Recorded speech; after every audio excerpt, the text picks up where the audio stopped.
if the Conservative Party does not stand for freedom, then it stands for nothing. I've been arguing for several years, which is that the content of the concepts of right and left is changing.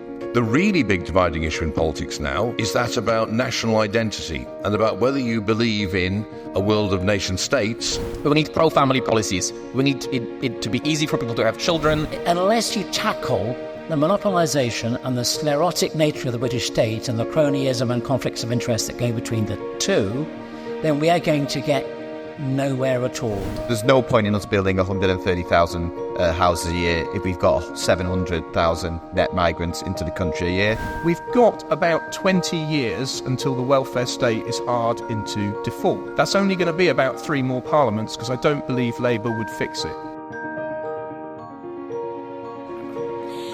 Welcome to this Institute of Economic Affairs panel discussion. I am so glad to see you all here this evening. Thank you so much for joining us. My name is Reem Ibrahim and I work in communications here at the IEA. Wow, what a few weeks it's been. Elections, in my opinion, are rarely edifying spectacles, but the 4th of July certainly shook British politics. The Conservatives suffered a crushing defeat, losing 244 seats. Labour were handed a huge majority with 411. Reform UK made some unprecedented gains, and as did the Liberal Democrats. Now, the right of British politics is more fractured than ever, and I think it is safe to say that it is time for some reflection. Politics seems to be changing across the entire world. As my colleague Dr. Steve Davies has argued for several years, there has been an enormous realignment across Western politics, and the ideas associated with the right and the left continuously change. So we at the IEA believe that understanding this is vital to those who believe in free market and classical liberal principles. Now, there is a famous anecdote, I'm sure many of you might already be aware of it, where at a Conservative Party policy meeting, Margaret Thatcher took a copy of Frederick Hayek's Constitution for Liberty, slammed it on the table and declared, "This is what we believe." Hayek is the very economist that inspired the IEA's foundation back in 1955.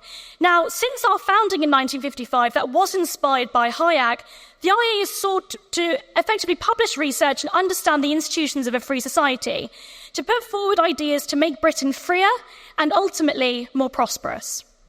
Now, the million-dollar question that we will attempt to decipher this evening is, sitting here in 2024 and looking towards the future, what does the right stand for? What is the role of both economics and culture in modern-day politics? And can these principles be electorally successful? Are we in the 1970s, shortly before renewed political debate? Or is today more like the 1950s, with a post-war consensus that will take a little bit more time to fray? So I, of course, cannot promise to represent every single perspective on the right. If I did that, I think the right is so fractured, I would need about 487 panelists sitting here with me today. But we certainly have some brilliant panelists here that will be able to start the conversation and begin the battle of ideas. So I'm going to start with my colleague, Dr. Steve Davies, to my right. Dr. Steve Davies is the Senior Education Fellow at the IEA. Amongst many things, he was the co-editor of the Dictionary of Conservative and Libertarian Thought. So, Steve, you've got 5 minutes. What does being a conservative mean, and what should the right stand for? Well, when this event was announced, there was a response on Twitter, or X as we have to call it these days, which said there's not a single person from the right on this platform, just a bunch of tedious libertarians. And Bartek and I then had this kind of discussion with it. I mean, I don't mind the libertarian bit, but tedious? Well, I try not to be. What I think that reveals is something I've been arguing for several years, which is that the content of the concepts of right and left is changing. What is right? Now, a few years ago, that was quite easy. Right essentially meant that you supported constitutional government, limited government intervention in the economy. You were a supporter of free markets, in other words. You were sceptical about the welfare state. You supported economic individualism and smaller government. That was a defining feature that defined the right and made it distinct from the left, who believed in the opposite of that. Now, there were, of course, divisions within the right. Some of the people who believed that were also strong supporters of cultural traditionalism and social conservatism. Others, on the other hand, like myself, for example, were strongly socially liberal and did not agree with the cultural conservatives. But the point was that at that time, the dominant issue in politics was economics. It was, did you believe, basically, in capitalism or socialism? And essentially, that meant that people who believed on the capitalist side of the argument would agree to set aside their differences over social conservatism versus social liberalism in the interests of, getting one over on the other side, the economic interventionists and the socialists. And at that time, the choice of whether or not to have a socialist economy or a market economy was not one of economic policy or technocratic decision. It was an existential choice about what kind of society you wanted. Now, that is no longer true. We are now in a world where the arguments about economic policy are broadly just about technocratic details of management. Do you want this level of taxation or that? Do you want more or less market or more or less intervention? The really big dividing issue in politics now, and the one that the people responding to the announcement of this event on X clearly have in mind, is that about national identity and about whether you believe in a world of nation states, a very strong, thick notion of national identity, or whether you are a global cosmopolitan.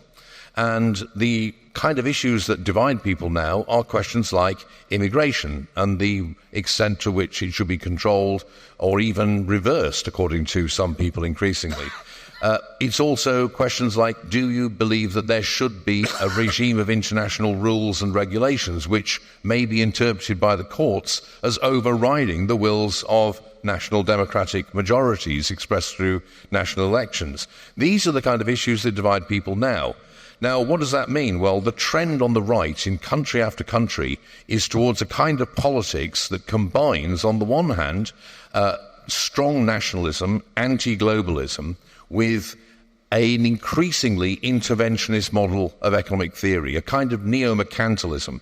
We've got people here like Nick Timothy who's advocating this, but it's also found with people like Marine Le Pen in France or the AfD in Germany. There are some people, such as Reform, I think here in the UK, or most of Reform at the moment anyway, who still combine nationalism on the one hand with free markets on the other. The Vox party in Spain was very much like that, still leans that way. But I think myself that is an unstable combination. And also, it's electorally unstable.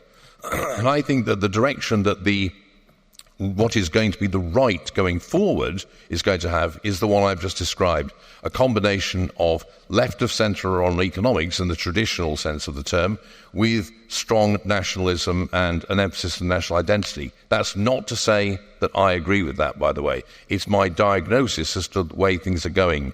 And I'll conclude by saying that one of the things that happens when you have realignments is that people whose views have not changed in the slightest suddenly discover that having spent a lifetime being told they're on the right, they suddenly find everyone says they're actually on the left.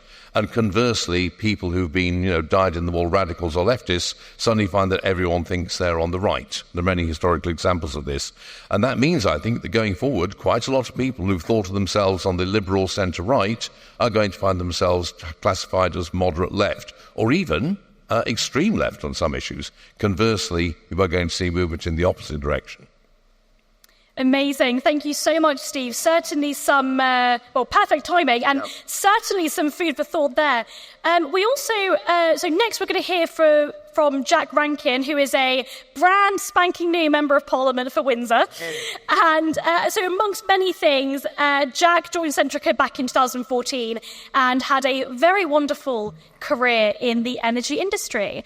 So Jack, can you tell us a little bit about, as a brand new MP, what do you think the right should stand for? So I'd say, as a new MP, thank you, Reem, for the introduction. Look, I'm 31 years old. I've been married about 7 years. And sometimes I like to quip that I think everybody who voted Conservative at the last election probably attended my wedding, right? Now that's a problem, right? There's a lot of young people here today, and I think you will recognise this amongst your cohort of people, that very much is a problem, that there's a truism in that. Winston Churchill famously said that if you weren't a socialist at 20, you had no heart. But if you weren't a conservative by 40, then perhaps you had no head. And there's a degree of truth in that, I think. But it's not an accident of years, really. It's about going through those gateposts. You buy a house, you build a family, you start to save money into your ISA, you start to build a pension, you might get promoted at work. And as you go through those different gateposts of life, you discover that the facts of life are indeed conservative. And as you build capital in society, whether that is financial capital or whether that is, a broader stake in our society, you start to understand, I think, that people on our side of the fence were right all along. Now, you might hear me as the Member of Parliament for Windsor and think I don't sound like Member of Parliament for Windsor, and believe me, lots of my members think that too. I come from a working class background in Greater Manchester, and my very first memories are of my parents coming home from night school on alternative evenings. My father to do his accountancy electrical qualifications, my mother her accountancy. And with that, they set up a small business that gave my brother and I opportunities that they themselves could never have dreamed of. And they showed me that through hard work and industry, you can make a better life for you and your family. And my parents weren't political, but I did, at a very early age, start to associate those values, believing that hard work and education were important, set me onto a conservative path. And when the Conservative Party is doing what it should be, and I know this is a broader question, so forgive my focus on the party a little bit, we're the party of the ladder, we're the party of aspiration, we're the party of opportunity. And I think there's a lot of young people, and I consider myself in that bucket still, perhaps you do, Reem, say, is that the party we are today? Are the bottom rungs of the ladder of opportunity accessible to most people? What matters more, how hard you're working and in education or work, or who your parents are? And I think my party, at the moment, I'm afraid to say, comes up short in those regards. And whilst young people struggle to keep what they earn, whilst they struggle to get a foot on the property ladder, whilst they struggle to start a family, then why are they going to go through those gateposts which are going to bring them to the centre right of society? And that obviously is a problem. So we've had 20 years of flatline productivity. House prices, whether that's rental or to buy, have far outstripped inflation. And we've obviously had increased demand on the state. And as we have protected older people, that has meant that taxes, marginal rates of tax, have got almost punitive, I would say, on working age people. So you asked me what the future of the right is, and again, sorry to focus on the party a little bit, but until my party has an answer to new generations as to how you can build capital, financial capital or social capital, we've not got a future as a party. So I think we need to have quite deep supply-side reforms when it comes to building new homes.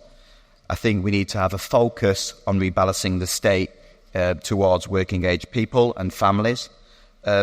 And we need to do that in quite an effective, conservative approach which draws on our history and cultural heritage in order to bring all communities and wealth creators together. So very clearly, the right, if it wants to rebuild, needs to draw on a new generation.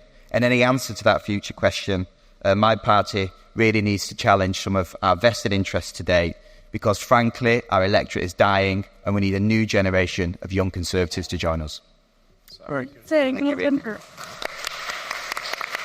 you.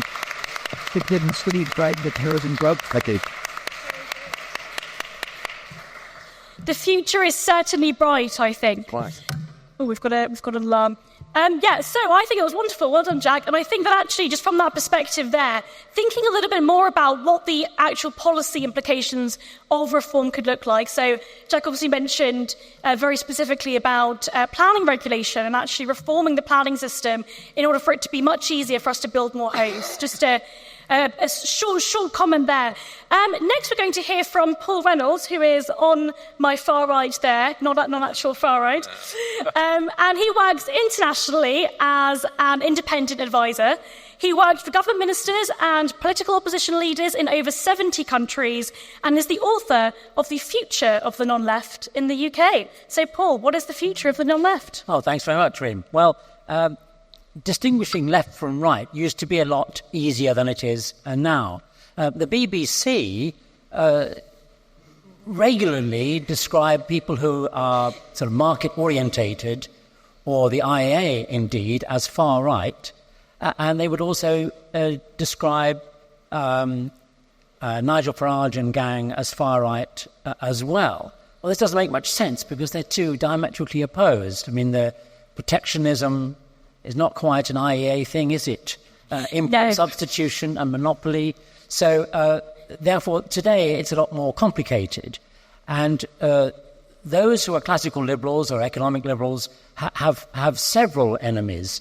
They have socialism, which is their traditional enemy. They have the sort of prevailing social democratic assumptions. They have neoconservatism, which in the UK is a bit fronted by nationalism. And they have international finance, which has a big impact on politics on both sides of the Atlantic. And, of course, global funds are not particularly in favour of the free market because they see that as erosion of return on investment. So, but I want to just say, to think about economic liberalism, and we go back to a few decades ago, and the world, after Britain was the sick man of Europe, the world started to copy the UK reforms. People wanted to know how the UK had dragged itself out of being the sick man of Europe to a country of growth, opportunity and investment. And the UK did it, applying economic liberalism largely, and they did it without particularly trying to copy what other people did around the world. And the world beat a path to the UK's door, and it precipitated things like the Washington Consensus and so on. So I wonder if 10 years or 15 years from now, if we can imagine the world will be beating a path to the door of the UK, how the UK somehow managed to extricate itself from the current dire economic circumstances, we would like to see the world beating a part of our door again. But if that is the case, what is it that we would have done in order to get there? And my primary thesis is that the economic liberalism which brought the UK out of the doldrums has not been updated. And it should have been updated. It should have been updated because the world changed. There were lots of unintended consequences. I mean, look at the consequences of compulsory contracting out. If anybody works in government or local authority, you know how that's gone extremely pear-shaped, and every British project costs 6 or 7 times what it cost in other parts of Europe. So, and it wasn't updated with respect to the private sector. There has been a process of extreme economic concentration in the UK and the US and in much of the world. And those that know about index funds know about that. And there's a difficult, causality question. But nevertheless, monopolization has riddled Western economies and is considered acceptable now. Of course, we understand perfectly well that when the UK went through its reforming privatization period, of course there were pressures from international finance and investment banks to sell things as a monopoly. But of course the government resisted.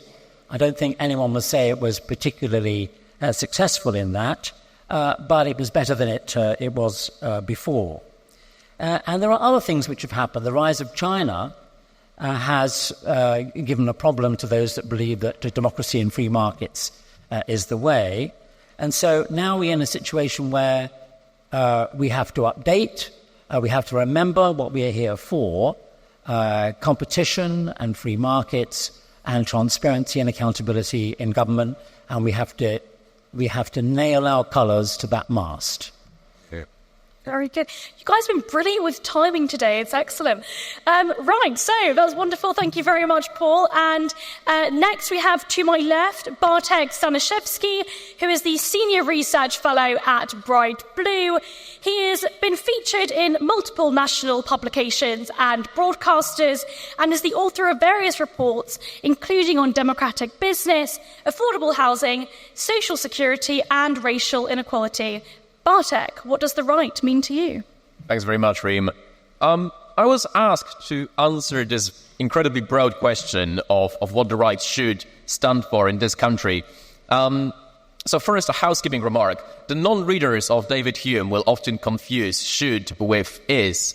I will not be talking about what the right will be. I will be talking about what the right, I think, should be.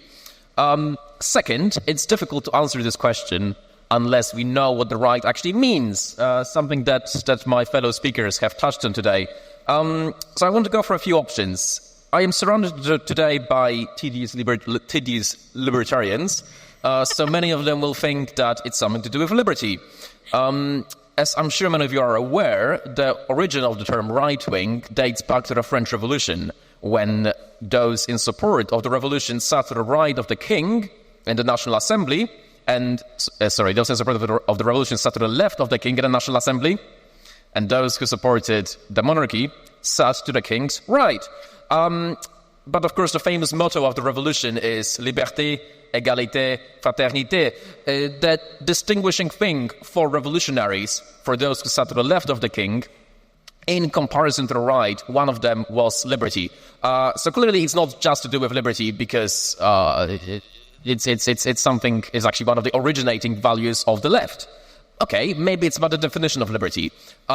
Tedious libertarians will think that it's something to do with being hindered from something, that we're free if nobody's hindering us from doing something else, while left-wing people will think it's a much more broad notion. But we normally think of the most right-wing people, or normally you think that one of the most right-wing ideologies out there is fascism, and fascists are not really interested in that notion of liberty. They don't subscribe to the idea of freedom as non-interference being something important. So it's not that either. Okay, maybe it's about being trad. Maybe it's about looking to the past and being really small c conservative and really traditionalist. Well, it's not that either. Again, fascists used to be futurists, especially Italian fascists. They loved the future. They loved to look towards the future. And then some very left-wing people love to look towards the past. Just ask a tanky what they think about the Soviet Union. So I think it's to do with something else. I think it's a question about how far your moral values extend. And thanks to Sam Ashcroft-Hayes for reminding me about this graph. But there was a study done about how far you assign moral value to different objects. And it was divided, and then they divided the sample into left-wing people and right-wing people. And left-wing people felt that moral value goes as far as your family, your country, over humans, while left-wing people, they went out there. They felt that it goes all the way to not just animals and plants, but also to, and I quote, all natural things in the universe, including inert entities such as rocks. Imagine the ultimate lefty, right? It's going to be like a hippie who thinks that it's not... who will stop you from cutting down a rare tree if you could prevent the death of a human person like this, right? They value plants, they value animals on the same level as humans, or maybe even higher, right? I once wrote for the Telegraph about fertility rates. Sorry, not for the Telegraph, actually, it was The Guardian, which is important to the anecdote. I wrote for The Guardian about fertility rates and about how it's good that we're having, that landlords are being stopped from preventing children in their properties. And the comment section in The Guardian was full of people saying, well, it's good that fertility rates are going down because we want fewer people. Actually, humans are a plague. This is, I think, what's getting at the difference.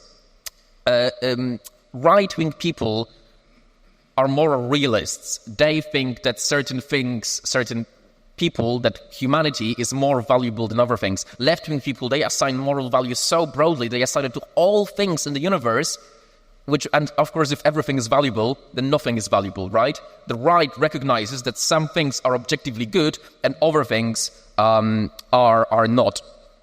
And the problem with fascism, the reason why we think it goes too far, is because it restricts it too narrowly, because it restricts it only to your nation. Look, I think it's fine for you to care that bit extra about your nation and about your family, but obviously there's also a lot of moral good to all humans. So being right-wing, I think, is about championing humanity. And this might sound like a line out of Starship Troopers, but it translates to policy quite well, I think.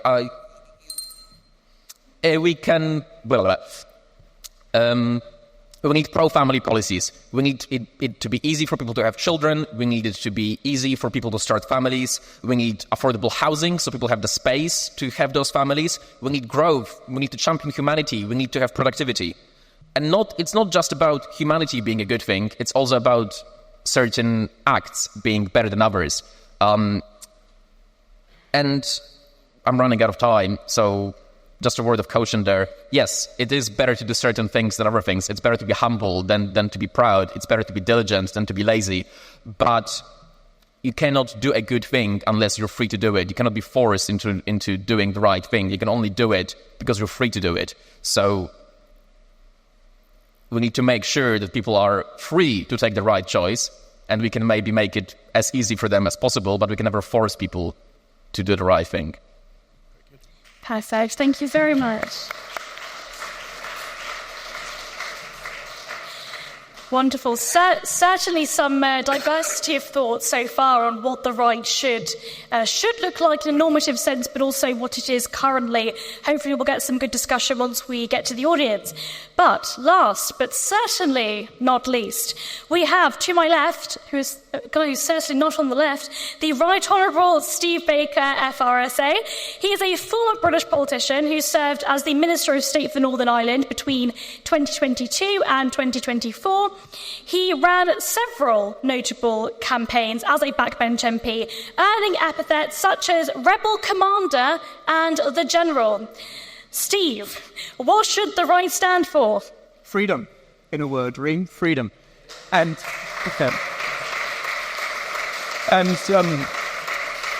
I should say it's very humbling to be here because there's at least two of my mentors in the room, so I'm really grateful to you all for coming. I think we meet at an extremely important time. But I would say this, that if the Conservative Party does not stand for freedom, then it stands for nothing. And we see the consequences of that in this election result. We went into the general election with a smoking ban, a progressive smoking ban, and we also went into it with national service. And in fact, when the national service policy came out, I was in such disbelief that I blogged for my constituents' clarity that I am always for freedom. I mean, I couldn't believe it. And I think this is why so many Conservative voters in Wickham stayed at home. They didn't avalanche to Labour. Labour's vote came down. They didn't go to Reform. But what happened is Labour's vote declined, mine collapsed. About half of former Conservative voters stayed at home. If only a quarter had stayed at home, I might have won. So, if we don't stand for freedom, we stand for nothing, people don't turn out. I do think we're meeting at a very, very important time for the world. Clearly, millions of people in the United States, in Europe, in the United Kingdom, and elsewhere believe that the world is not working for them. Let's just touch on one illustrative example of policy, housing, which Jack covered very ably. When I first started talking to young people about freedom 14 years ago, you could just talk in the abstract about freedom. But now, until you've talked about housing, you haven't captured them. I mean, I think that Bartek's ambition for more children would be fairly easily fulfilled if young people could get themselves into houses. Yeah. But think about housing. Is housing characterised by spontaneous order through private property rights and freedom to contract? I ask that as a rhetorical question because, of course, it's first and foremost characterised by state land use planning. And the problem with state land use planning is, of course, that it is the planning of land use by the state. It is socialism. We amazingly live at a time when altogether too many people are incapable of recognising socialism when it stares them in the face. Housing is not working because of state land use planning and also, I'd argue, cheap credit, but that's for another day. So we've got to learn to recognise unfreedom where we find it. Socialism, planning. Planning and socialism used to be synonyms. So I particularly want to commend Mark Pennington, who's here, his excellent book, Liberating the Land, on how to get rid of state land use planning. Only earlier today I was commending it to someone. So the second point I want to make is that we really need to take stock and ask ourselves what we believe and what we're trying to achieve. I watched a video a couple of days ago of Bush Jr. saying that there are some isms that occasionally arise in human history, and he identified isolationism, protectionism and nationalism. Nativism, rather. These are extremely dangerous forces, and if you don't believe me, I commend to you Omnipotent Government, a book written in the 1940s. These are extremely dangerous forces, and we should fight against them. We should stand against them for good reason. But they are animated, of course, by real suffering in people's lives. So I tell you what I would like to achieve. I would like everyone to be safe and secure, including getting the right healthcare. I'd like them to be able to be whoever they want to be, who they are and who they want to be, safe and secure in their identity as well as physically safe. They should have available to them high-quality voluntary community in which to enjoy relationship with others, high-quality work, and, of course, something to look forward to. But if you survey these things and say, well, if those are the 5 main elements of life, themes of life, what is the role for the coercive power of the state in these things? Well, much beyond safety and security, probably not very much. So I really want us to be clear that we're after a society which is safe and secure, happy, prosperous and free. I think there are about 5 areas that we should be thinking about: information, ideas, interests, institutions and strategy. And I'm clearly not going to go through all of those right now. But I want to talk about some dominant themes. War. This is not really a theoretical conversation now. This is a very practical problem, war in Europe and in the Middle East. And war, of course, were it to develop, would overrun any other conception we had of what mattered. Yeah. Technological revolution, not only AI and quantum computing, which in combination would make a really transformational difference, a huge problem for cryptography, undermining much that we now rely on, but also synthetic DNA, which I've just discovered and starting to read into. I think we've barely begun to understand what technological wave is about to crash over us. And yet, even with all that going on, and even with the culture wars, I would still say that the fiscal situation that we face is the problem which we are going to face more than any other. We can't afford the government that we've got. It doesn't work very well. And if you look forward, whether you look at the Office for Budget Responsibility Fiscal Sustainability Report or the Government Actuaries Audit of the National Insurance Fund, we've got about 20 years until the welfare state is hard into default. That's only going to be about 3 more parliaments, because I don't believe Labour would fix it.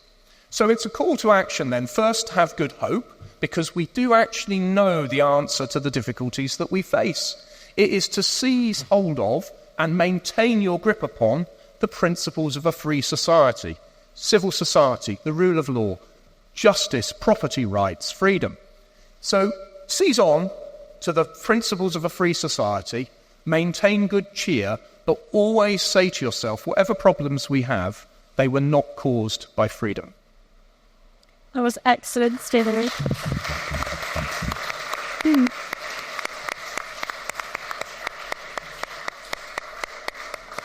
Amazing. Well, thank you so much to my panellists. I had a couple of questions of my own, but I think it's time to hear from all of you lovely people. So, hands up, who's got a question? We should have some mics around as well. Yes, let's come over the front. Tom. Could you also say your name and your affiliation, and please keep it to a question? My name is Tom Scottson. I'm a political reporter for Politics Home. And I would like to ask the panel, particularly Jack and Steve, which Conservative Party candidate who is likely to run for the leadership encapsulates the future of the right. Okay. Well, I'll take it to help Emil. Yeah, thanks, Tim. I don't actually have a vote in this contest until it comes to the members like everybody else, but I was asked to give a view, and I have done, and I confounded people's expectations that I said I supported Tom. The reason for that is that twofold. First, he is a robust Conservative. And second, it's very important this, we've got to make sure that the Conservative Party can operate cohesively. It's very clear to me that the Conservative Party needs to move in the direction that I've set out, otherwise I wouldn't have argued for this. For want of a better term, the left of the Conservative Party isn't going to move here under the leadership of somebody stereotypically right-wing and, by the way, strident in their tone. They just won't do it. They'll kick back. Nobody on the left of the Conservative Party is going to follow Suella now. So, what needs to happen is the left of the Conservative Party needs to be led towards the free market right in a style and a tone which they will follow. Now, any of the candidates might be capable of fulfilling that, but I've alighted personally on Tom. But I would just say I will support whoever wins to the best of my ability as somebody who's not a Member of Parliament. But that's why I've said what I've said. Thank you, Steve. And just before Jack answers as well, I just wanted to say, of course, the IAE is an educational charity, and so we have absolutely no affiliations whatsoever, and we have no say in who is going to be the party leader, and we have no corporate view on that either.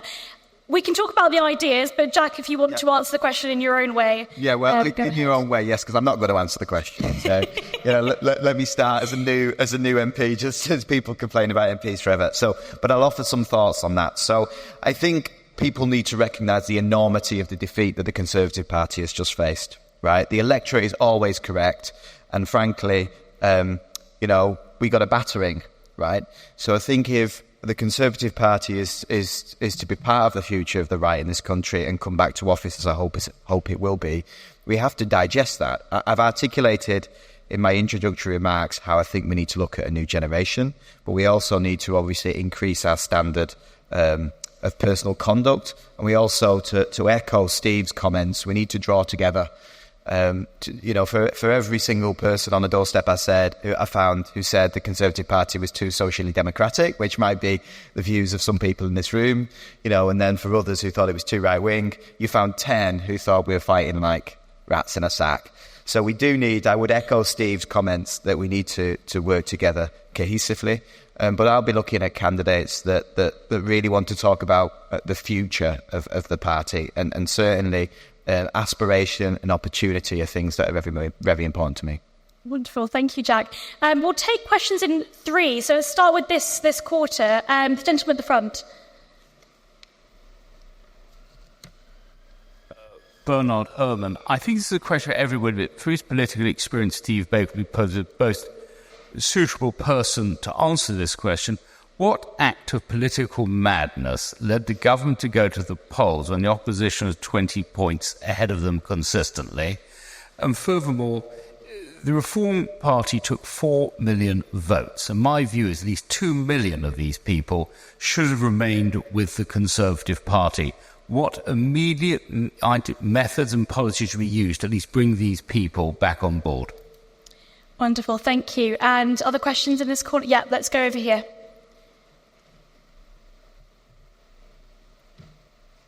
Thank you, Brian Wilkinson. I'm with Alpha Development, a training firm for the banking industry.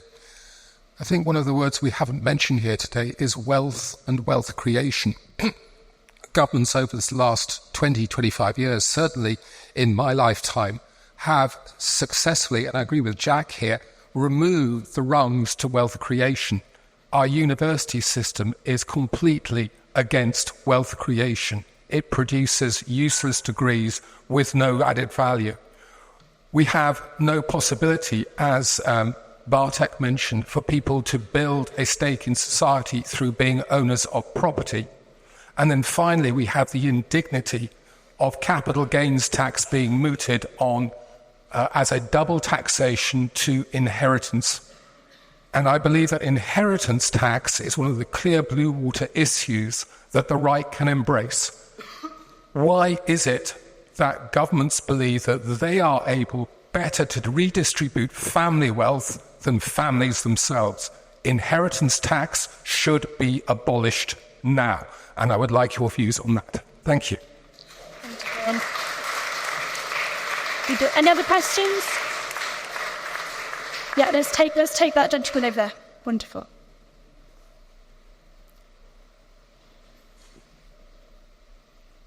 Thanks, Grant McLean, private individual.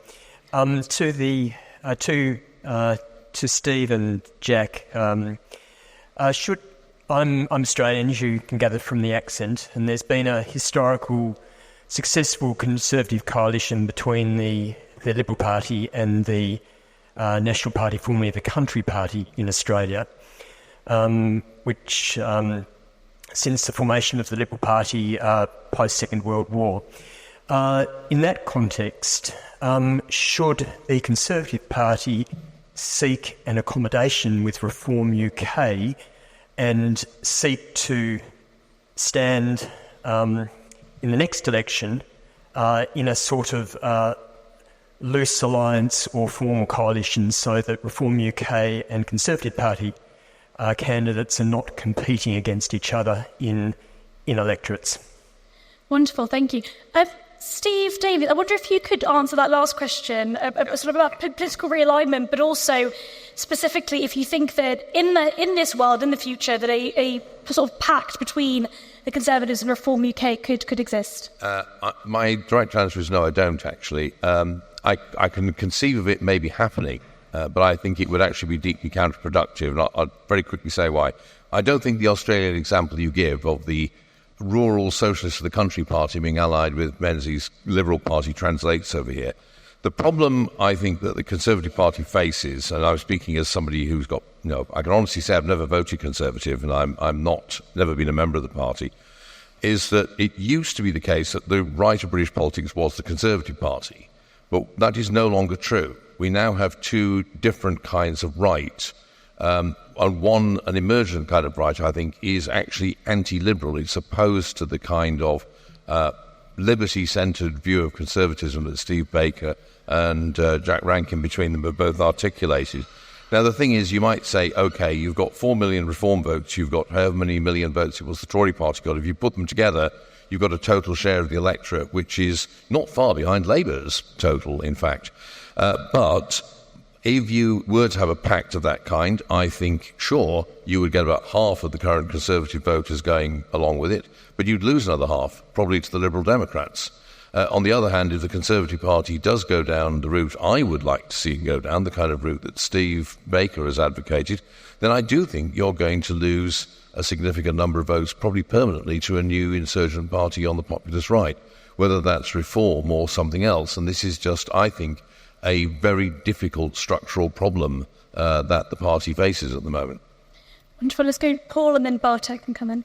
Yeah, thanks. I think that there's a broader context here in order to kind of solve the problem, put it that way.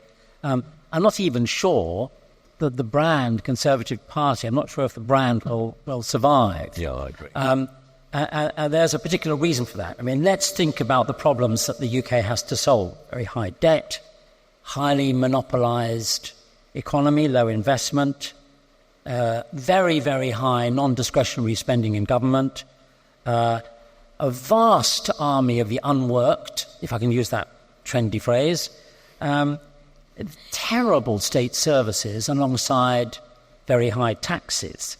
I mean, it's a catastrophic situation that's not going to get any better. And in the last year or so, we've sort of bumbled along trying to make the symptoms a little bit better. But it's so fundamental, and I don't think the Labour Party is going to do anything to even slightly dent resolving those problems. But I'll say one thing quickly.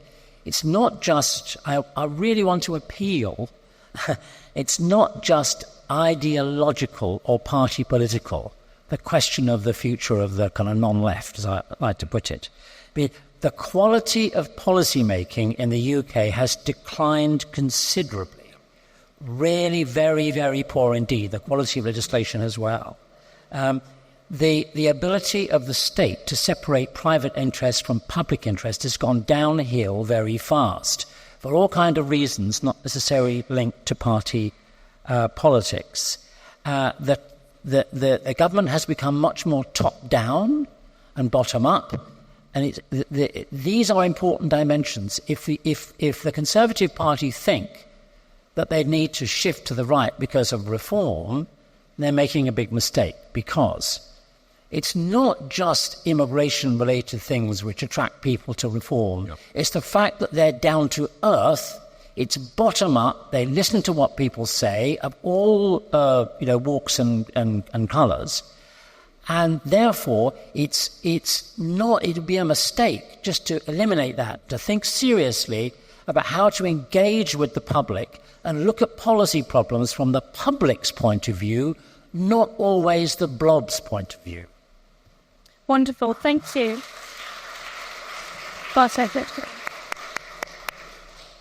Just to back up what was just said, and on the question of reform, More in Common have done very good polling on this. They've polled a bunch of people who voted in this election, including former Conservative voters, and 80% of Tory switchers, of people who voted Conservative in the election before this one and who did not vote Conservative in this election, 80% of them cited lack of competence as the reason. Only 10% cited the party is too right-wing, and then around 10% also said the party is too left-wing. So competence is the issue. It's not about shifting right to appease reform voters.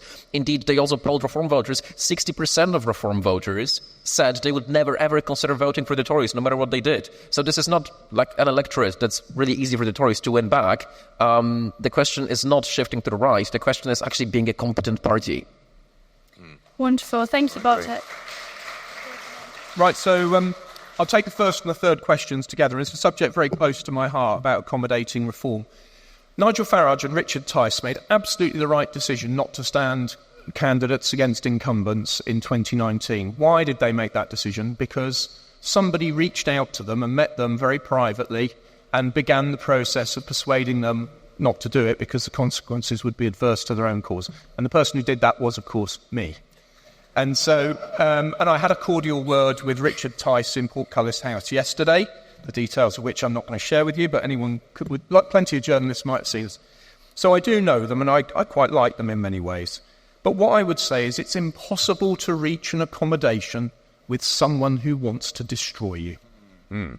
Nigel Farage and Richard Tice explicitly set out to destroy the Conservative Party. You just can't accommodate that. You can't work with it. I mean, Karl Popper said something about if someone prefers shooting to you to talking to you, it's no point trying to talk to them. And I'm afraid Nigel and Richard appear to have alighted on the idea that they can't get what they want from the Conservative Party. They can't shift the Conservative Party to where they want it to be. So what they're going to do is keep fighting and growing until they can force PR on maybe a Lib Lab coalition. And then when they get PR, they think that will somehow be better. And it's a crazy idea. The problem with coalitions is you don't ever get, the public never get the government they vote for. They always get a government that's negotiated after the vote.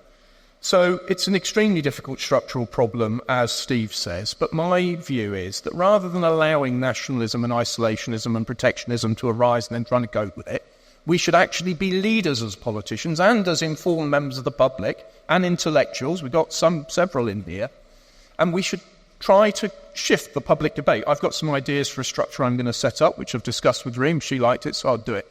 But I'll start setting that up probably next week to try and amplify these voices so that we can work together. So you can't accommodate them. On the wealth and wealth creation, inheritance tax certainly should be completely abolished. I made that proposal to my political masters during the election campaign. It didn't poll sufficiently well. We have got to decide what we believe is right and then sell it and use polling and focus groups to work out what the right messages are. Those were, thank you. So that was the approach that we used when I was running the COVID recovery group. What do we think is right? How do we sell it? Rather than saying, what on earth do the public want? How can we give it to them? That's the doctrine, further to your point about wealth creation. This doctrine of trying to give the public what they want is what's got us into this mess. I want to be absolutely clear what I think is going on in the world. This is an existential crisis of a failed political economy of social democracy and interventionism. I'm going to say that twice because I don't want anyone to miss it. Yeah. This is an existential crisis of social democracy, interventionism. The post-war consensus of a big welfare state is breaking down. Since the end of Bretton Woods, it's been funded by expansionary money. First cheap credit and then QE. And that's why the world doesn't work for people, Because as Keynes knew, although he misattributed it to Lenin, it's the best way to overturn the existing basis of society is to debauch the currency, because it engages hidden forces of disruption which not one man in a million can understand. Ask yourself, are we in the biggest bubble in history? You can obtain my book with Max Rangeley free on my website, and I will put some hard copies in the IEA.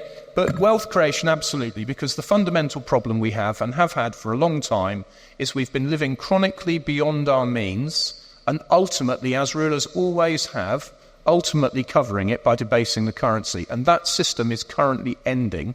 And the challenge for all of us who believe in a prosperous, free and secure society is to win the argument that the problem is not freedom. The problem is the state. The problem is the state, indeed.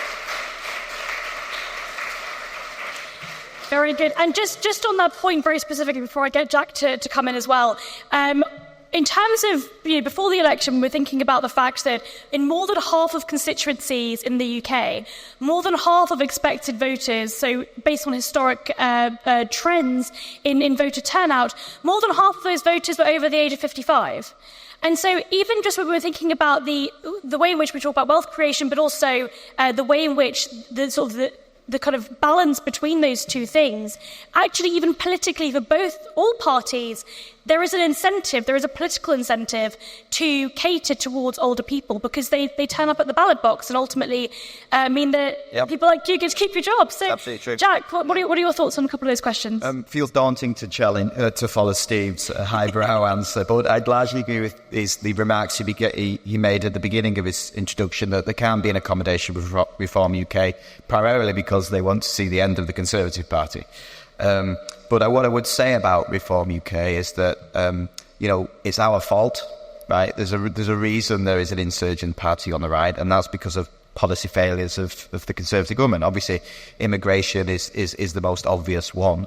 But the best way the people we should be doing a deal with is not Nigel Farage and Richard Tice, but rather the millions of people that lost trust with the Conservative Party and decided to vote Reform or in more numbers stay at home. And that means re-establishing our credibility on some of the issues that are important to Reform voters. And where I might maybe depart from the IEA worldview, so apologies, Reem, is that a successful broad centre-right party is going to have to be quite firm on some matters of culture. That is going to be immigration, that is going to be common sense in classrooms, and that is going to be about promoting our national sense of identity. And I think if we're going to start to see a revival on the right, yes, we need to win arguments on the economic liberal side of things. To go to this gentleman's idea about wealth creation, we've got arguments to win at the moment and I'm hoping somebody here better informed than me, but someone gave me the shocking statistic of the amount of percentage points we needed to grow every year just to keep our welfare state in its current form. NHS, pensions, social care, and it was way in advance. Have you got a number? No, I was just saying, we spend 4 times the entire budget of the Ministry of Defence on pensions alone. So I think just specifically in that perspective, of course, electorally pensions are incredibly important to the Conservative Party and their electoral favours, but it is absolutely unsustainable in its current form. Can I just intervene on that point? Because I believe that whoever it is, and I'm not going to look up and identify them, but the days of NHS spending is the Twitter account in the room. The Twitter account, X account, days of NHS spending. You've just got to follow days of NHS spending. It's hilarious. As I certainly agree with Steve. The Days of NHS Spending is an excellent Twitter account. Wonderful. Let's take a round of 3 questions at the back right over there. Oh, lots of good questions. The gentleman at the front there. Well, front of the back. Just over there, yeah. That doesn't have the lights here. Hello, my name. Do you want to stand up as well? Sorry, so we can... Yeah, sorry. Hello, my name's Simon. I'm a student. My question is sort of drawing on what Steve mentioned earlier. Steve mentioned that one of the core roles of the right is basically ensuring that this ladder of opportunity, ladder of aspiration reaches yes, this works, great. That the ladder of aspiration reaches those who are at the very bottom of society. Even John Locke in his first treatise argues that, property owners must surrender their surplus to alleviate the destitution of poverty. So there has been some acceptance, even by the father of liberalism, that essentially what amounts to state intervention to alleviate sort of innate inequality of opportunity that is counter to the ideals of equality of opportunity within the capitalist system is needed. So in that regard, there's been an argument to abolish inheritance tax earlier, for example. Is that necessarily the right way to go about it? Or is that not counterproductive to ensuring that opportunity, even if outcome, isn't equal? Wonderful, thank you. And just more at the back there, we've got a couple of hands. Let's go right at the back. Yeah. Do you want to stand up as well, just so we can see who we're talking to? Is this on? Yep. Yeah. No. Yep. Patrick Sims, Walsall, Westminster. The question is sort of, it's aimed at Mr. Baker, but it's actually directed at the whole panel. Now, as you'll be aware, Mr. Baker's owing to certain investigative journalistic work that I've done in the past that we've talked about. I remember having a conversation with you about this as to what the left did last time round, momentum, all of that lot. And I was telling you how they essentially ended up for a long time engaging in what I would and did describe to you as sort of navel-gazing and talking to themselves. Challenge question. And I'm not being, aggressive here. I'm just saying challenge question. Is this what we're doing? Are we doing this? What you mean right now? Yeah. Okay. Or as part of it. It's not a challenge to the event. I think it's necessary. I'm just trying to add that perspective because I remember investigating this 5 years ago. And they, I think, went very wrong in the way that they did it. So if we're going to do it, let's just be very aware of the danger of navel-gazing would be my point. And I would ask for input from the others on that. Wonderful, thank you. Let's get a couple more at the back in that section. Hello. Immigration hasn't really been mentioned. I was wondering what you think the right's policy on immigration should be. Okay, wonderful, thank you. And let's get Martin, who's in the grey blazer right there. Hi, Martin, Taxpayers Protection Alliance donor at the IA. I just want to say it's been a long time coming. We forget that 2010, David Cameron couldn't beat a very poor Gordon Brown and had to run a coalition. 2015, he got a majority when he promised the referendum. 2017 was a disaster. And 2019, again, this was a majority which was born out of Brexit and just doing some promises. And what did we have this election? As Steve said, you had a smoking ban, you had the Conservatives were going to build houses, then got spooked over two by-elections. They increased corporation tax by 6%. I mean, these are things that are not Conservative policies. And I think in the end it was just that Conservatives, after 14 years and so many disappointments, just thought, we're not scared of Labour anymore. Wonderful. Was there a question, Martin? It just needs to be, just going back to basics, are the Tories going to sit down and just analyse what it is like, what it's supposed to be a Conservative government, what it's meant to be a Conservative party, and it isn't managerial stuff, it's not increasing taxes, it's not, it's supplying houses, it's giving people aspirations, and it's creating wealth. Wonderful, thank you. Okay, I will come back to the panel and we'll come back to the audience afterwards. Steve, you wanted to kick us off? Yeah, just because I think I can be really quick. So on the navel-gazing, we've had a plea against navel-gazing and then a plea for navel-gazing. The truth is that this is an IEA event, not a Conservative Party event, as has been said. We've just, all of us who shift events, we've just got to decide what we believe is true. And I'm telling you that I think that the state is the problem, not freedom. And we've really got to get on and make a positive, practical programme which can give people who are not interested in ideology a world which works for them. That is the crucial point. Immigration, the right policies, it's got to be under control. We've got to deal with illegal immigration because it's an outrage, not least because people are dying doing it, and we've got to control numbers because there isn't democratic consent for it, and you can't have open borders and the welfare state. But I just want this point about a long time coming is where I'd like to land because it's back to that ladder of aspiration. There are basically two categories of human action, and they get confused, and it's a category error. One is the private citizen's way, which is prices, profit and loss, strong profit motive and freedom of exchange and so forth, private property. And there is the government's way, which is rule following and bureaucracy. Another way of characterising it would be voice and exit. So voice would be the government's way and exit is the market way. And a big problem is happening at the moment is people are starting to use exit in politics when actually I'm afraid politics needs to work in a slightly different way because it's not a market economy. But we need to be really ruthless with ourselves, all of us, at focusing on voice versus exit, which, by the way, is Marx's Robust Political Economy. It's an excellent book. Or the private citizen versus the state. And until we can really ruthlessly cut through what the problems are and the causes of our difficulties, we're not going to get anywhere. And it is going to require serious thought. Wonderful. Thank you, Steve. Jack, I wondered if you could answer the question specifically on redistribution. This idea that actually, yes, we all love the free market, we all believe in capitalism, and we all believe in the voluntary exchange of goods and services. But we need the state to redistribute some of that because the people at the bottom won't be able to survive without the state redistributing it. What are your thoughts specifically on it? Well, look, I think, any kind of politics based in reality, that is obviously true. And I think Conservatives should be wary of that. But I think in many instances we should also welcome it but try to shape it into a Conservative way. So, I talked in my introductory remarks about my parents at night school. That was a state college that did evening courses for people in their 20s. My dad started his business with a small grant from the council, singular thousands of pounds, that helped him buy his own tools to help him get on his feet.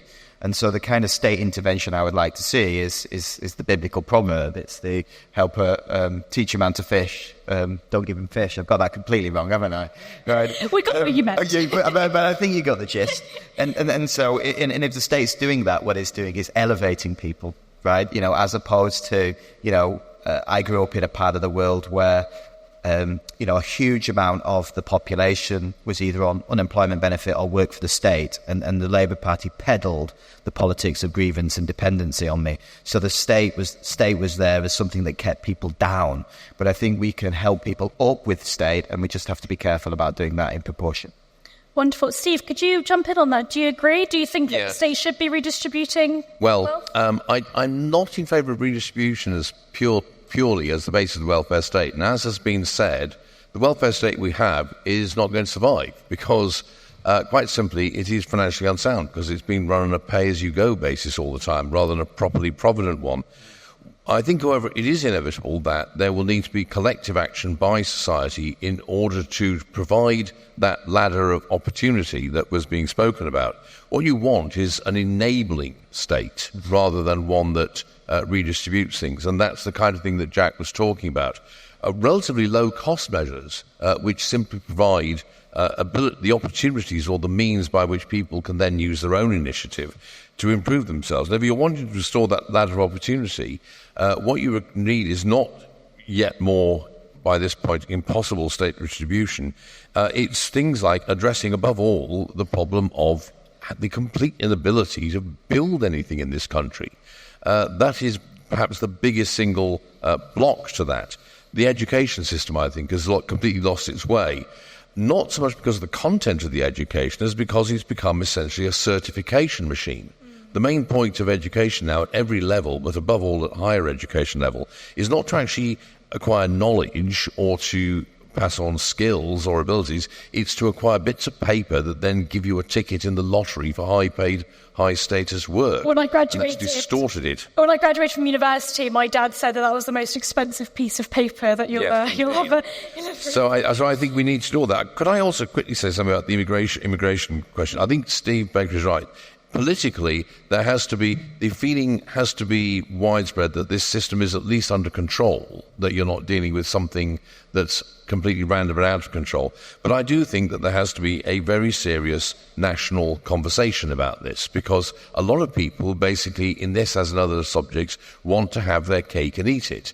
They want very low or zero immigration. They also want economic growth. And they want to have a large welfare state. You can't have all of these things. If you've got to pick two of the three, basically.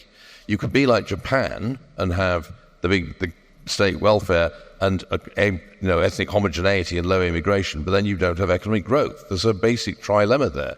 And we need to have a much more grown-up conversation than I think anybody is having now about how we square that circle, which includes raising things like what I think Miriam Cates has been raising, maybe not in the right way for me, but still a very important question, and she should deserve credit for doing that, about what we do about the extremely low birth rate, which is a source of a lot of problems. Wonderful, thank you. Can we get very quick words from Paul and Bartek, and then I want to go straight back to the audience? Yeah, okay. I think it's the challenge that we face is to not so much the questions of markets and freedom, which many of us here accept, but it's how to apply them to solve the problems which the country has. The country's going down the tubes at a rate of knots. We will not get anywhere at all if we do not address the twin problems of a sclerotic government and monopolization in the economy. And without having a grip of those two problems, you can look at things like, just look at housing. Every aspect of housing is catastrophic in the UK. It's not just planning. It's the silly, ludicrous rules for renting and investment and leasehold and land ownership and land registration. You can't find out who owns something. The whole thing is catastrophically bad. And so unless you tackle the monopolisation and the sclerotic nature of the British state and the cronyism and conflicts of interest that go between the two, then we are going to get nowhere at all. No political party will make any progress. Applying market principles or not will make no progress if they don't tackle those two underlying problems. Wonderful, thank you. And Bartek, did you want to come in on? Yes, I just wanted to quickly answer the question that the student gentleman in the back had about property rights. I agree with you. I wrote a bunch of articles actually, in favor of using compulsory purchase orders to improve the housing situation in this country. If anybody is not familiar with the Locke reference there, so Locke, when he was formulating his idea of property rights, he said that it is only just to appropriate property so long as you do not hurt others by doing so. And he uses the example of water. You can appropriate water from a river so long as there is still enough water left for others to quench their thirst and not be hurt or die of thirst. And I think this is the situation we're in with the housing crisis. For example, if there are people who are in inadequate accommodation, who are dying because the housing situation they live in is so bad because they cannot afford a proper place to live, then plainly we're no longer in a situation where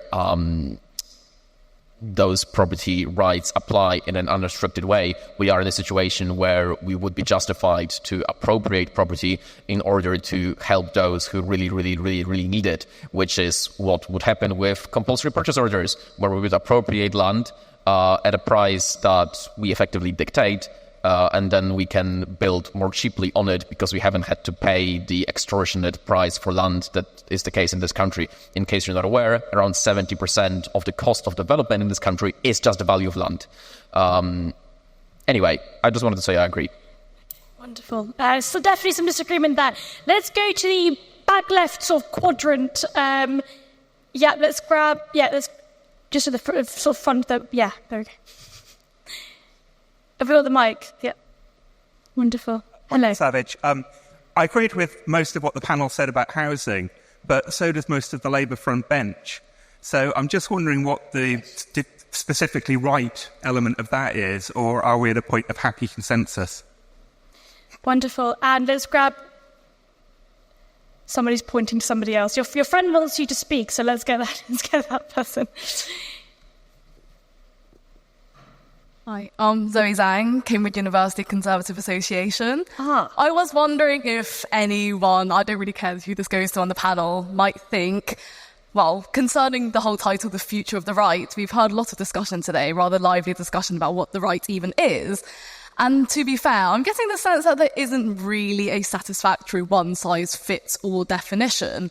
And I'm starting to think if the problem really with the future of the right, and perhaps its recent electoral defeat, also the relative unpopularity of the right amongst younger voters, is the fact that the right is a hard thing to sell compared to the left, which I think we can all agree that the left stands for something in some sense. I believe it to be, as it were, the right to material satisfaction above all else. A lot of you seem to agree broadly. Perhaps, maybe the definition is more that leftism means economic equality, material equality. But in any sense, the definition of the right seems to be a lot more fragmented. So what can we do about that? How can we make the concept of the right ideologically something that is actually conceivable and can be digested, as it were, by the Instagram infographic generation of voters? So, yeah. Wonderful, thank you. And let's go to the bag left gentleman in the brown blazer. Thank you very much. William Atkinson, Conservative Home. And if anybody in the audience this evening has ideas on the future of the right, feel free to submit them to our site. 800 words is acceptable. We've had a lot of discussion of ideas this evening, but it strikes me that the only time that the right in this country, however formulated, has actually turned back the tide was in the government of Margaret Thatcher. And that occurred after at least 5 years of getting the right personnel in the right places, not just a discussion of ideas, but a promotion of particular individuals. So in the spirit of people, ideas, machines, can I ask the members of the panel to suggest that how the right can move to having excellent discussions in rooms such as this of what we should be doing to actually recruiting the right people, training them up with the ideas we want them to have, like a sort of Maoist cadre, and then getting them into the right places. So whether it's in 2029 or 2034, they can be delivering the government that we actually want. Thank you very much. Wonderful. Thank you, William. OK, let's throw it back to the panel. Steve, do you want to kick us off? We've got quite a few there. All right. Housing, compassion of the left, and a little bit about what we can do to actually get them to get into government. So, on housing, yes, the Labour Party does agree, and when they go for it and try and build houses, the Conservative Party in Parliament really must back them. I'm going to mention my Substack. Please do have a look at my Substack. There's an article on it which says how the Conservative Party must react to Labour. Labour's agenda is going to be incoherent ideologically. They're going to nationalise the railways, dramatically bureaucratise devolved government in England, then they're going to bring in the private sector to reduce waiting lists in the NHS, and go for it and enable private house building to happen. The way it's the kiss of death, I'm afraid. There's no nicer way of putting it. Every time the Labour Party does something liberalising that moves towards freedom, the Conservative Party in Parliament must heap praise on them, vote for it, seize the initiative and get them to go further. And if they don't, it's the death of the Conservative Party, because young people will want the housing, and we are going to have more involvement of the private sector in healthcare. So that's about the Labour. On the right, why is it hard to sell? I hope when you leave, or even now, you will look up towards the back of the room and see why it is that I personally love speaking in this room. We have got to learn, all of us, to care about one another. I kind of compare Ayn Rand to Nigel Farage. Very important, very, very important flag bearers, but ultimately unhelpful to the cause. And Ayn Rand in particular, there's plenty of people on the right, as it were, who think Ayn Rand's a good idea. Selfishness is not a virtue. Yeah, but this is where we sort of agree. I'm all for community, but a healthy community is voluntary. It's where we choose to care for one another. Choose freely to care for one another and lift them up. And, one of the miracles of society is that we're not all starving in the gutter, or that there are gutters. But there is no question of getting rid of the welfare state. When you've talked about redistribution, it would just be nice to have a welfare state which we could afford, which worked quite well, and quite frankly, I think that friendly societies, part funded out of taxpayers' money, would go a long way, but that's another story. And which didn't bankrupt young people that are actually contributing. Yeah, well, as well. But also, with Thatcher and that point about recruiting the right people, people often have asked me, a couple of confessions, they've often asked me, how on earth did you get through? And that is a sad, if I say so myself, it is a sad reflection that people asked how a true believer in freedom managed to get through the selection process. The only way to get the Conservative Party selection process to select people with, and by the way, Jack is here, obviously, plainly has a robust grasp of the principles of a free society, so don't lose all hope. But it is going to fall to a Conservative leader and a chairman, and possibly some democratic reforms to elect a chairman, to make sure we get the candidates we want. But the second confession is this. I got a sneaky word after my parliamentary assessment board that I'd written probably the best essay on why I am a Conservative that they'd ever seen, they told me. Why do you think that was? It was because I had just read Hayek's The Constitution of Liberty, and at the back of that the essay, don't spoil it, it's my joke. The essay in the back of that book is called Why I Am Not a Conservative. Yeah, so having just read it, I just regurgitated it, and they thought it was fantastic, and I've never confessed before that that's where it came from. Excellent, that's amazing. Jack, do you want to cover on a couple of those points? So, housing, why is it the left have this kind of monopoly on compassion, and why the right seems to not be as popular in that respect? There's a few things, isn't there, right? So, on the housing, I listen to my introductory remarks and obviously what we're seeing in the House of Commons at the moment. I'm concerned that the Conservative Party has the risk over the next few weeks to run to, its safety valve, which is to oppose all this house building ever. And I think I've been clear that I think that is a mistake in terms of us being able to build for the future. But what I do think we need to do as the right is if we're going to put together a prospectus which can kind of, square that circle, we need to do this in a way which kind of draws on our historical and cultural heritage. I think there are ways of doing that, so I think we should be clear, and again, this might demur for my EA consensus. There's no point in us building 130,000 houses a year if we've got 700,000 net migrants into the country a year. That is like, standing there with a bucket and trying to bail out the Titanic. So I think we're going to have to culturally move on that.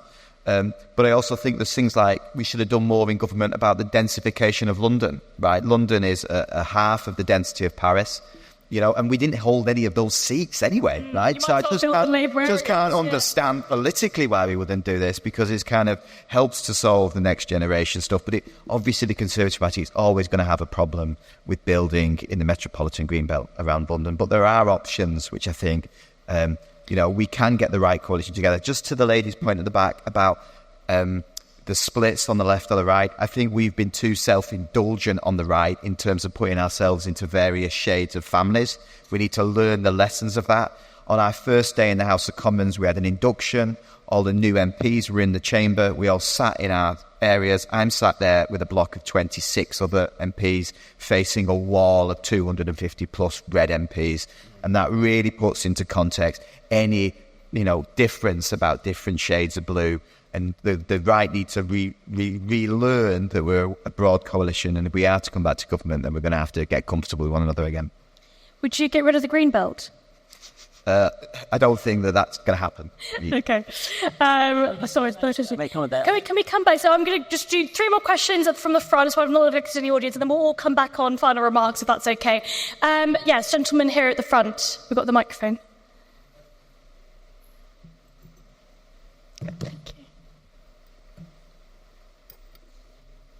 Thank you, Sharak Mediwak. I'm a solicitor.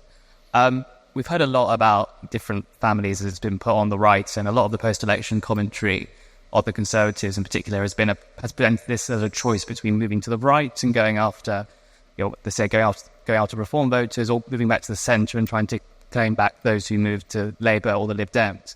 I mean, are there kind of policy issues, policy areas, particular approaches that can be taken to try and do both, to stop thinking in sort of silos? It may not be an easy thing to think about or to do, but are there kind of initial ideas that the panel have? Really good. And then let's take this gentleman at the front. Hello, thank you. I'm Tim Lord. I'm a barrister, long-time Conservative supporter, and I agree with lots of what was said tonight. Can I ask, in a spirit of genuine inquiry, every single politician says the solution to this country's problems is building more houses. I don't Not every politician, I was... But can I just say that houses where people live, if you keep building 1 million houses a year or 5 million a year, are you going to have to keep building them year after year after year to sustain that growth? But what happens after there's enough place for people to live? What is going to be that sustainable growth? And in particular, given the fight we face on the climate change front, how are we as Conservatives going to reconcile building more houses, simpliciter, with finite resources, which as a Conservative Party, we should be conserving things of value, and I would argue for a more sophisticated approach that blends the housing with sustainability and can appeal in a slightly broader way. And I would like to know why building houses in itself is going to be the engine for long-term sustainable growth, please. Wonderful. And let's take the lady over here in the second row.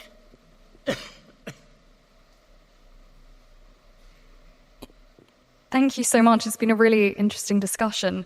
So I was very interested in what Dr. Davies had to say, particularly about perhaps the dichotomy or binary of left and right becoming a little bit anachronistic, and instead a focus more on national identity versus supranational globalism and institutions which directly affront our sovereignty and our parliament and our ability to self-govern and our ability for our laws to actually mean something. And I think especially on issues such as immigration, the reason why after 14 years of Conservative government and virtually nothing was preserved or conserved, or nothing Conservative essentially was really felt by the voters, and palpable anger towards that, and the turning towards parties like Reform, which actually speak about the issues which matter most to the British people, which are freedom, which are sovereignty.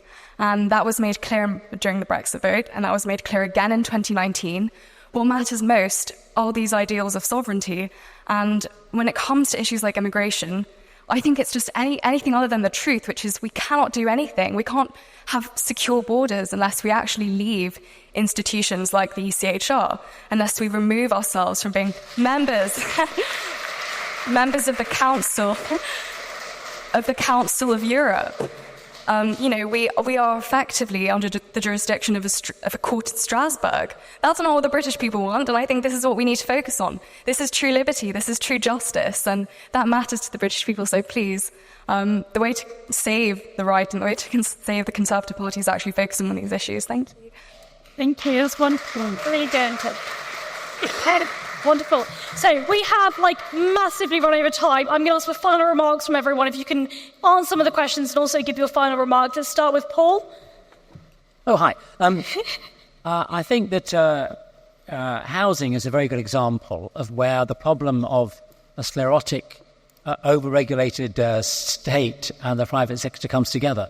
Because it's so difficult to get any housing project together, it means that it's so expensive that only a small number of companies can actually progress large-scale housing projects. And they're often owned by kind of distant investors that have a very high return on investment requirement. And so, therefore, you end up with very poor-quality housing estates, which take kind of 2-3 years to get anywhere, the first shovel in the ground.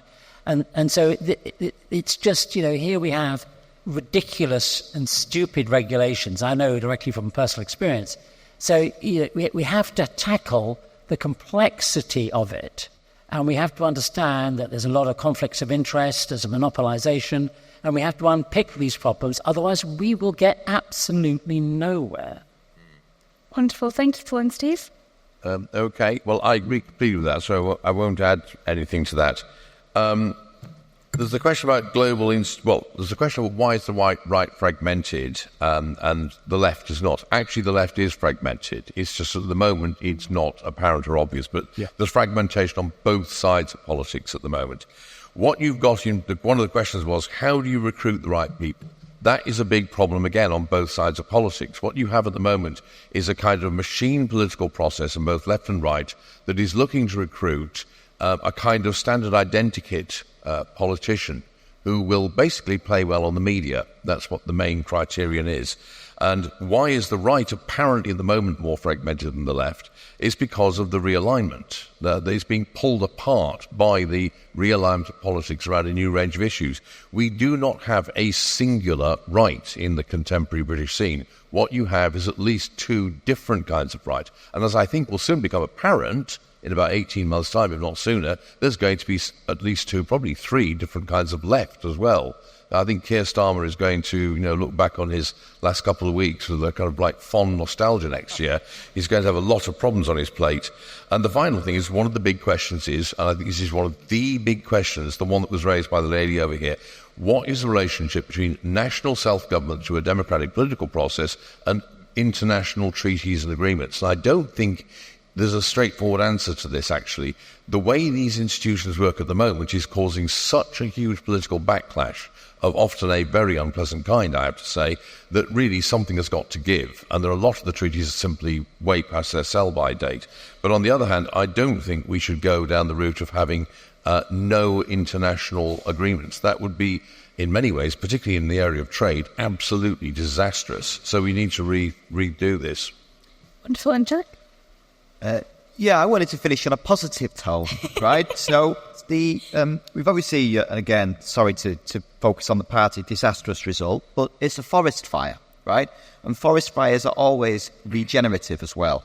So we talk about people and ideas. I think the IEA is part of the groups of people that can come together with what some of the ideas. And it's important that we, as this leadership contest, we think about not just personalities, but ideas. So I'd encourage each and every one of you who perhaps that is your bag to be involved, but also people in terms of the party, right? We've talked a little bit, joked a little bit about the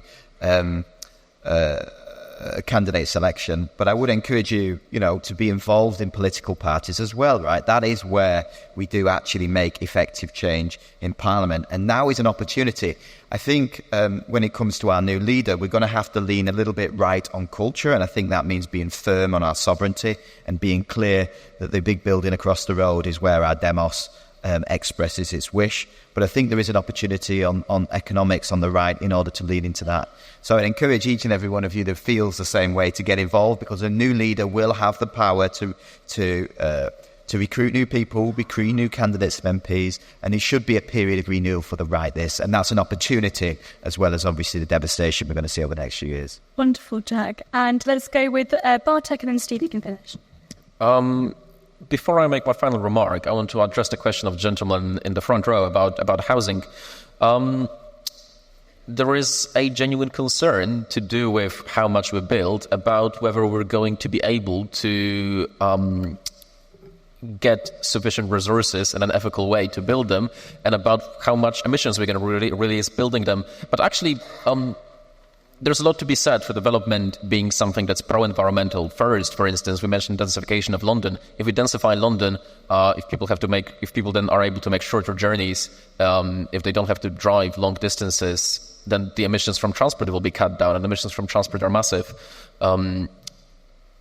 One way in which we can make this housing more sustainable, in a way that I think people in this room might quite appreciate, is if we build really beautiful houses that will last. If you look at Portcullis House, that was built in the 90s, and they're already having to replace the roof. This is wasting so much resources. While if you build a building that will stand for generations, and that generations afterwards will think, wow, this is a really beautiful building, I don't want to demolish it, I'm going to repurpose it, then you won't be wasting those resources. And as my final remark, I think we had some disagreement at the panel about whether liberty is the be and end all of right-wing thought, or whether it's something that's important, but not the be and end all. Nonetheless, we do agree, I think, that it is something that's very important, and that it's something that the right must stand for. So I think the important thing for the right moving forward is that it doesn't give in to right-wing people who are antithetical to liberty, who disavow liberty, to authoritarian right-wing people who want to force people to do what they think is right, rather than to give them the freedom to do what is right. Wonderful. Thank you, Bartek. And Steve, last but not least. Well, I'm delighted to say there's more agreement amongst us than I thought there was going to be, Bartek. This is great. It's been an absolutely fascinating evening with terrific questions which have deserved far longer answers than we're able to give. On the families of the right, in a sense, sometimes I think that all legitimate political economy is within the Conservative Party, which is both a joy and a disaster.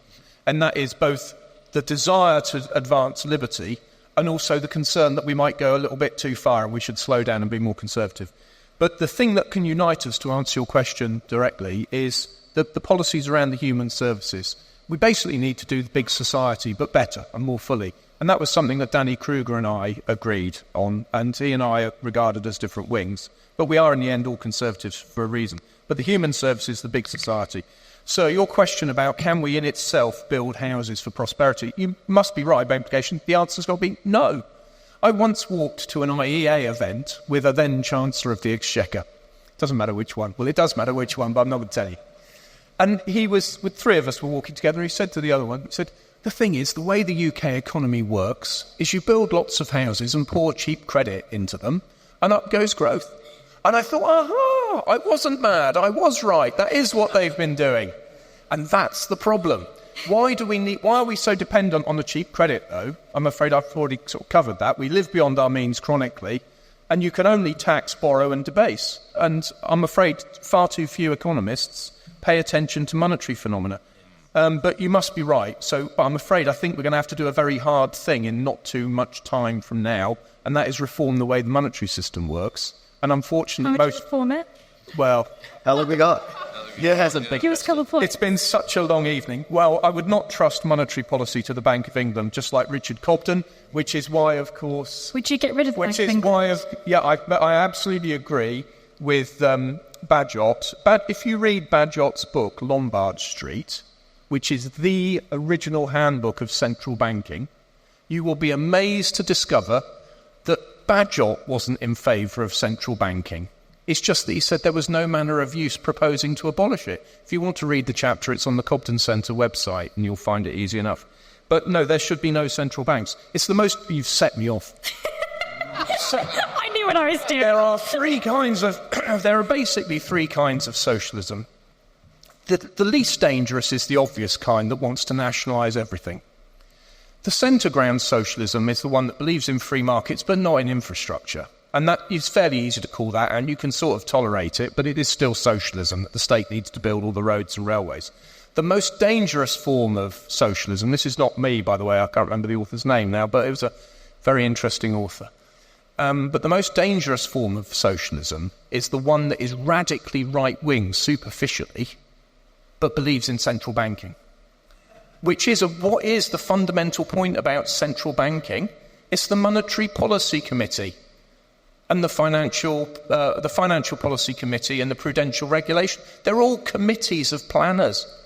It's incredible that otherwise free market people will sit around waiting to see what fundamental market price is about to be determined by the Monetary Policy Committee, a committee of planners, and yet they think they're free marketeers. It's the most dangerous form of socialism because it affects everything in the economy, and because most of you sitting here as free marketeers think it's not socialism. Oh, drives me crazy. Thank you so much, Steve. I'm sorry, I'm quite finished. I want to say there's a really... You've set me off, I'm sorry, and I don't want to dominate it, but the lady there, you said so much that I agree with, but there was just one moment that I think is a lesson to all of us and really important to take in. Now, I think we'll probably need to leave the ECHR. I think we will. But this is a really important moment for us all, because the ECHR was set up because in Europe, in a civilised nation state, human rights collapsed into absolute totalitarianism. And it didn't just happen in Germany, it happened in Russia too, and the satellite states. And the ECHR, when you read the convention, is perfectly reasonable. The problem is the overreach. And now, of course, human rights didn't collapse in the United Kingdom, and we can have human rights here without the ECHR. But it's very interesting that you applauded that point, because actually it goes, I'm afraid, to my earlier point, that in a time of nativism and isolationism and protectionism, it's an extremely worrying phenomena that the institutions which were established to protect us against the last major historical event when those forces arose, those institutions are collapsing, and you're enthusiastic about it. And I just think we all ought to take stock on that and think what is going on and how do we defend all that we hold dear, because that is what it's going to come to. I want to finish on an optimistic point, as Jack did, by agreeing profoundly with Jack. The single most important thing that all of you can do, and everyone watching this programme can do, is to subscribe as a paid subscriber to my Substack. No, it's not. No, it's not. It is to join the political party of your choice. In the end, the reason we don't get the politics we want is because we don't turn up for that occasional evening once a year to just vote on the candidate selection and then hold the incumbents to account. And I think, please, join the political party of your choice. Join the IA book club if you'd like to come to more events like this. I just wanted to say a small point before we finish up. If you are interested in a lot of what Steve just said about cheap money and credit and the money supply, I would implore all of you to research into the quantity theory of money. If you are interested, the IEA has lots of research on it. You can find it on our website, iea.org.uk. So I want to thank you all for being with us today, and especially to the IEA's supporters and donors, many of whom are in attendance. Your unwavering dedication to our mission and your financial support effectively means that we're able to do events like this today, and we're able to enable and carry out the important work that we do. It truly means a great deal to all of us that you're able to do that for us as well. Now, as a think tank, we want to be at the forefront of the battle of ideas, and it is now more than ever, now more important than ever. If you would like to help us with our work and support the IEA potentially, please do see the information that is on your leaflets as you came in when you sat down. Any contribution, no matter how modest, will obviously help us make a difference. So, thank you to my excellent panellists, and also to the Emmanuel Centre staff for making this event possible. And of course to all of you for listening and contributing to this battle of ideas and supporting our mission to strive for a more prosperous Britain. Thank you.